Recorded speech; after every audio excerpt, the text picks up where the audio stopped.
guys, it's Miss A again. Today we're going to talk about the hybridization of atomic orbitals. Yay! Before we get into that, let's give ourselves a quick reminder of what are the orbitals.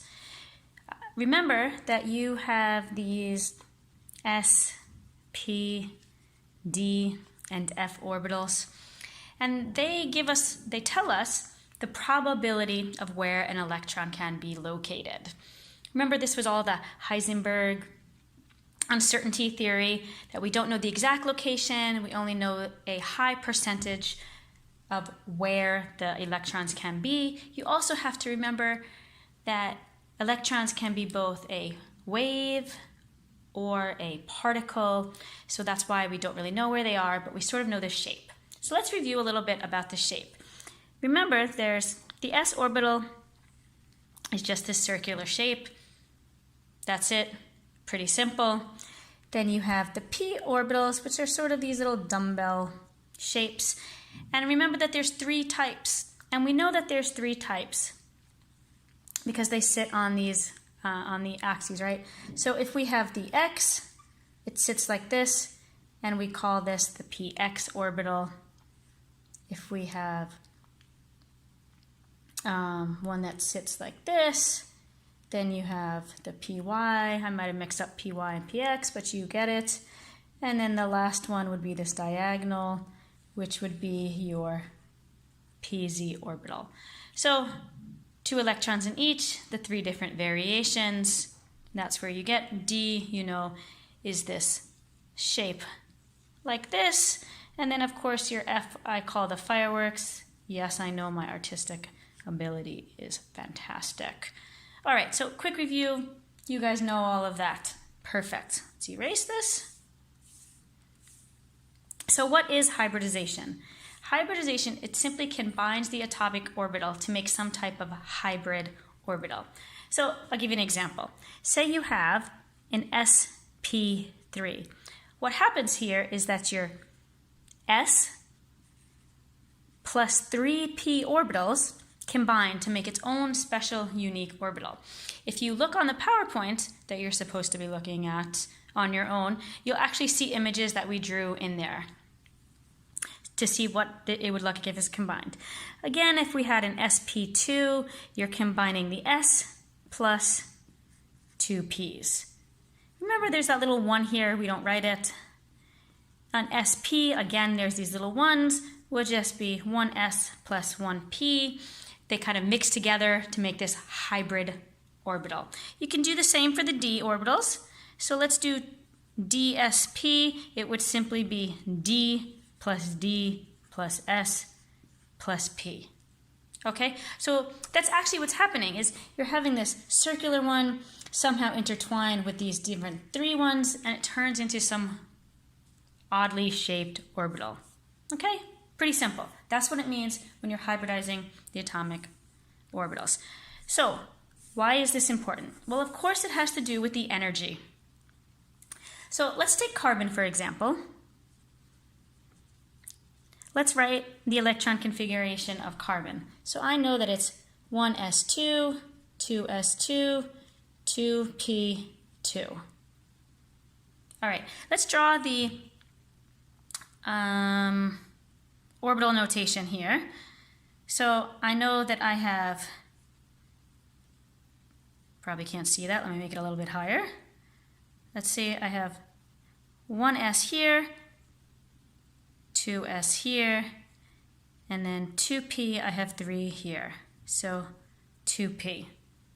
All right, so I know that these are full, this is full, and I know that I have here, I have 2 looking at this. So if I look at this, I know that I have 4 valence electrons. 4 valence electrons. So what I want to focus on is what commonly happens with carbon. All right, it turns into a hybridized atomic orbital of, let me change the color here, of an sp3. So what happens is you have one s orbital plus three p orbitals, and they combine into this unique orbital. So let's focus on to see what happens right here.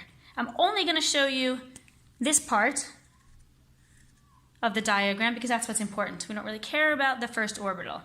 So let's go through here. So we have 2s and 2p. We're looking at the valence electrons here. It's here. So what happens when it hybridizes is all four of these electrons, they form into this here, into this new orbital. Now the question that I have for you is, do you think that this new orbital will be closer to here or closer to here?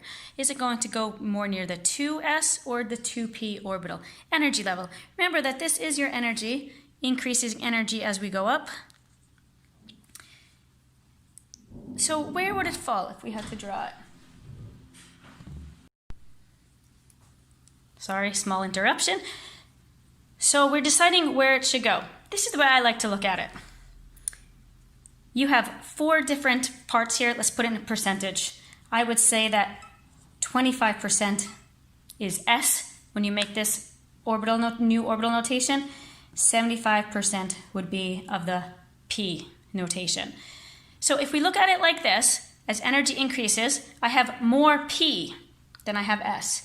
So it would probably be around here, pretty close to your P orbitals.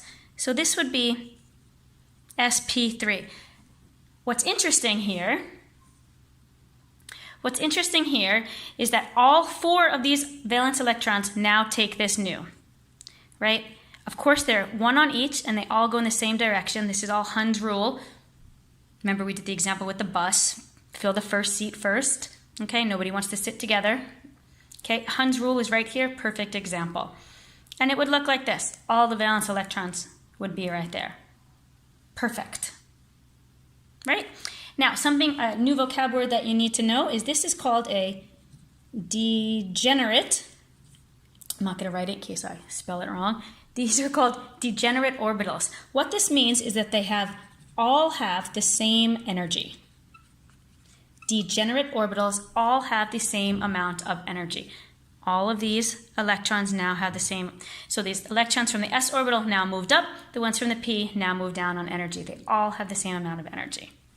All right, so let's move on. Let's say that instead of an sp3, you have carbon that turned into sp2. So sp2, it would be 1s plus p plus p. Perfect. What do we do here?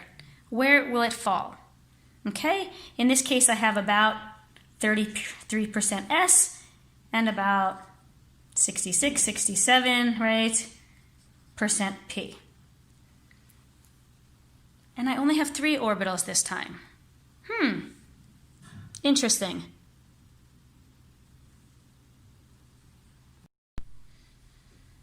All right, so we only have 3, so we only make 3 orbitals. And as you can see, it'll be less than the sp3, but still closer to the 2p than the 2s. So I'm going to draw my 3. So I have 2p2 here.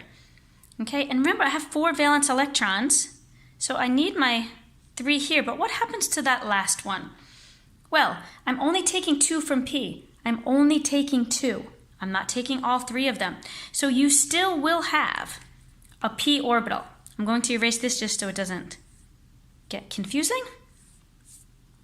You still will have this one other p orbital, because we only took 2, because there's 2 here, we took 2. There still will be one right here. And it still will have just 1 electron in it.